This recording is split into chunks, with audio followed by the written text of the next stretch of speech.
Good morning बच्चों। आज मैं आप लोगों को भूगोल में पृथ्वी की गतियों का अध्ययन करवाऊंगा। चलिए शुरू करते हैं। हम लोग जानते हैं कि हम लोग किस ग्रह पर निवास करते हैं? पृथ्वी ग्रह पर निवास करते हैं। यह सौर मंडल में तीसरे स्थान पर आती है। पृथ्वी दो प्रकार की गति करती है। नंबर 1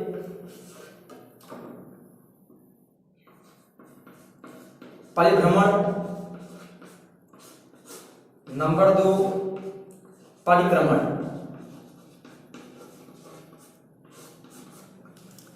परिभ्रमण और परिक्रमण पृथ्वी हमारी दो प्रकार की गति करती है। चलिए सबसे पहले हम लोग परिभ्रमण की बात करेंगे। परिभ्रमण को हम लोग घूर्णन गति भी कहते हैं। घूर्णन गति, परिभ्रमण को घूर्णन गति के भी नाम से जाना जाता है। ये घूर्णन गति क्या होती है? जैसे पृथ्वी है, पृथ्वी हमेशा गति करती है, अपने स्थान अपने अक्ष पर घूमती है।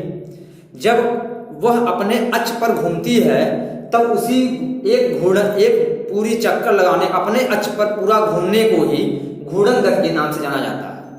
ठीक है ना? तो इसका हम लोग दूसरा नाम देते हैं परिभ्रमण। परिभ्रमण दूसरा नाम है परिक्रमण। जब जो पृथ्वी है, सूर्य है, और सूर्य की परिक्रमा पृथ्वी दीर्घवृत्ताकार पथ में करती है।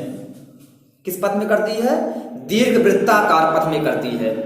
तो जब यह मान लीजिए पृथ्वी यहाँ पर है, जब यह घूम करके पूरा आ करके अपने स्थान पर आती है तब उस गति को कहते हैं परिक्रमण। पूरी परिक्रमा करना, परिक्रमा समझ में आ रहा है ना? परिक्रमा करना, जैसे हम लोग मंदिर में जाते हैं और परिक्रमा करते हैं, उसी प्रकार से है कि यह जो पृथ्वी है ये पूरी क्या करती है? दीर्घवृत्ताकार पथ में सूर्य की परिक्रमा करती है। और यह परिक्रमा कितने दिन में पूरी होती है? 365 दिन 6 घंटे में पूरी होती है। कितने दिन में पूरी होती है? 365 दिन 6 घंटे में पूरी होती है। और ये जो 6 घंटा है यही 4 वर्ष मिलता है और जाकर के एक दिन का निर्माण करता है। क्योंकि एक दिन में 24 घंटे होते हैं तो यही 6 चौके 24, तो ये 4 वर्ष में एक दिन का निर्माण करता है और 366 दिन बन जाता है। तो 365 दिन वाले को हम लोग साधारण वर्ष कहते हैं और 366 दिन वाले को हम लोग लीप वर्ष कहते हैं। चलिए, तो हम लोग को मालूम हुआ परिभ्रमण क्या है? अपने अक्ष पर ही परिक्रमा करना, अपने अक्ष पर ही घूमना। ये क्या है? ये परिक्रमण है। इसको हम लोग घूर्णन गति भी कहते हैं तथा इसका एक अन्य नाम और है जिसका नाम है दैनिक गति। दैनिक गति। चलिए अब हम लोग परिक्रमण की बात करें। परिक्रमण गति को दैनिक गति भी कहते हैं।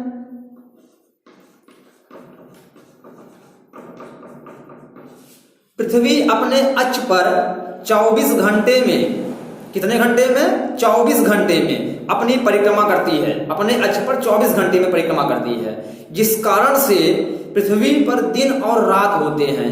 ध्यान समझिएगा, पृथ्वी अपने अक्ष पर 24 घंटे में अपने अक्ष पर घूर्णन करती है, घूमती है, जिस कारण से पृथ्वी पर दिन और रात होते हैं। इसीलिए यहाँ इसको दैनिक गति के नाम से भी जाना जाता है। अगर आप प्रश्न पूछा जाता है कि दैनिक गति किस गति के कारण होती है, तो परिभ्रमण के कारण होती है। ठीक है ना? और ये कितने घंटे में पूरी होती है? 24 घंटे में।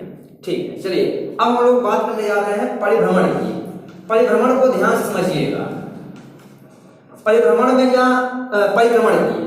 परिक्रमण में क्या है? परिक्रमण में यह सूर्य की पूरी परिक्रमा कर रही है और जिस कारण से इसको वार्षिक गति भी कहते हैं। क्या कहते हैं? वार्षिक गति कहते हैं। क्योंकि पृथ्वी सूर्य की परिक्रमा पूरी एक वर्ष में करती है, जिस कारण से उसको वार्षिक गति, वर्ष का निर्माण होता है, इसीलिए उसको वार्षिक गति कहते हैं। परिभ्रमण में क्या देखा आपने? क्योंकि यह एक दिन में 24 घंटे में अपने अक्ष पर घूम रही है, जिस कारण से दिन और रात बन रहा है, इसको दिन का कहा गया, जिसको दिन कहा जाता है, इसीलिए वहां पर दैनिक गति हो गई। और परिक्रमण में यह पूरे सूर्य की परिक्रमा की है, जिस कारण से वर्ष का निर्माण हुआ है, इसीलिए उसको वार्षिक गति कहा गया। ठीक है ना? चलिए अब हम लोग अगला पॉइंट इसका तैयार करते हैं। परिभ्रमण को हम लोग दैनिक गति कहेंगे और परिक्रमण को हम लोग वार्षिक गति कहेंगे। चलिए अब मान लीजिए सूर्य है, ये सूर्य है, सूर्य की जो किरण होती है, ये मान लीजिए पृथ्वी है, यहाँ पर सूर्य है, ठीक है ना। सूर्य की किरण देखिए हम लोग आप लोगों को पढ़ाया था मैंने कि पृथ्वी पर जैसे कि मुख्यतः जो है आप देखते हैं जो बीच में रेखा ग्लोब पर खींची गई है उसको कहते हैं भूमध्य रेखा या विषुवत रेखा भी कहते हैं, और जो इसके ऊपर 23.5 अंश पर आती है तो 23.5 अंश वाले को कहते हैं उत्तरी गोलार्ध में कर्क रेखा, और 23.5 अंश नीचे वाले को जो रेखा आती है यह इसको दक्षिण गोलार्ध में इसको कहते हैं मकर रेखा। ये कर्क रेखा है और ये मकर रेखा है, और बीच वाली जो है ये विषुवत रेखा है, विषुवत रेखा। ठीक, तो यहाँ पर देखिए अब सूर्य से इस पर एक इंपॉर्टेंट प्रश्न बनेगा, उसको ध्यान से देखिएगा।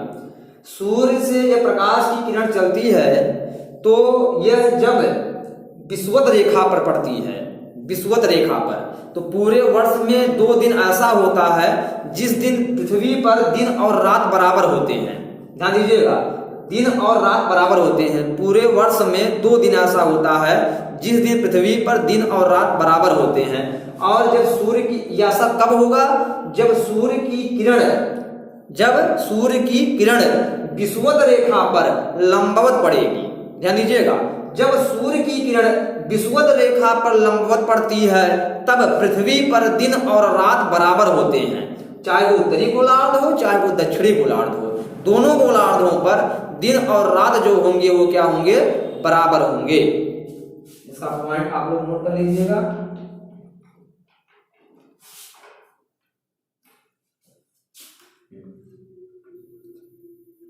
ये दिन कौन कौन सा है, 21 मार्च और 23 सितंबर। 21 मार्च और 23 सितंबर 2 दिन ऐसा है जिस दिन सूर्य की किरण जब पृथ्वी पर लंबवत पड़ेगी, किस रेखा पर, भूमध्य रेखा पर या विषुवत रेखा पर, तब हमारे पृथ्वी पर उत्तरी गोलार्ध में भी और दक्षिणी गोलार्ध में भी क्या होगा, दिन और रात बराबर होगा। वह दोनों तिथियां कौन कौन सी हैं, 21 मार्च और 23 सितंबर। इसको हम लोग विषुव दिन भी कहते हैं, विषुव, ठीक है ना। चलिए, इसका एक नाम है विषुव, विषुव ही कहते हैं, विषुव। ये हम लोगों का पॉइंट था, जब सूर्य की किरण किस पर पड़ रही है, हम लोगों की विषुवत रेखा पर पड़ रही है। चलिए अब अगला पॉइंट है, हमारे पृथ्वी पर 2 प्रकार की संक्रांतियां पाई जाती हैं। एक होती है बसंत संक्रांत, एक होती है शरद संक्रांति।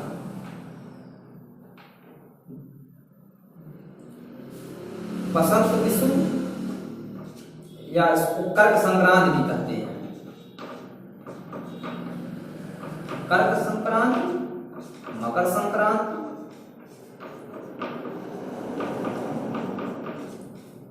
कर्क संक्रांति और मकर संक्रांति भी कहते हैं, और या तो इसको बसंत विषु, बसंत विषु और इसको शरद विषु भी कहते हैं। ठीक, ध्यान दीजिएगा। चलिए पॉइंट समझते हैं लोग।